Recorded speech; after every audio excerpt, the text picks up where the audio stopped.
अब हम बात करेंगे कि हाउ टू डिफाइन ओल्ड और past habits using used to. इसके लिए भी हमें वर्ब की फर्स्ट फॉर्म का यूज करना होगा।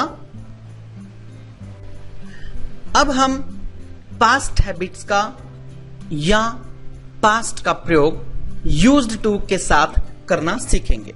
हालांकि इसका अध्ययन आप अगले चैप्टर्स में मॉडल्स हेड के अंदर इसका आप डिटेल में अध्ययन करेंगे, लेकिन एक इंट्रोडक्टरी लेवल पर इसका मैं आपको यूज बताने जा रहा हूं। जब भी हम अपनी किसी भी पास्ट हैबिट की बात करें, when we need to express old habits but to define habits we use used to, which is the second form of use. Used to के बाद वर्ब की फर्स्ट फॉर्म का प्रयोग होगा। कैसे?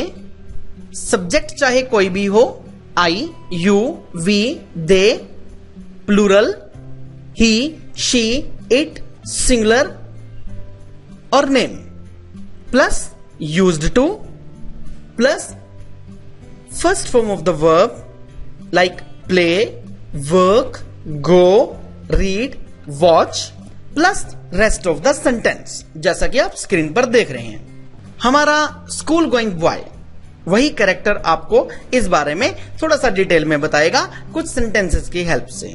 यूज्ड टू का यूज हुआ करता है टू डिफाइन ओल्ड हैबिट्स और routines. I go to school at 9 every day, but last month I used to go to school at 8.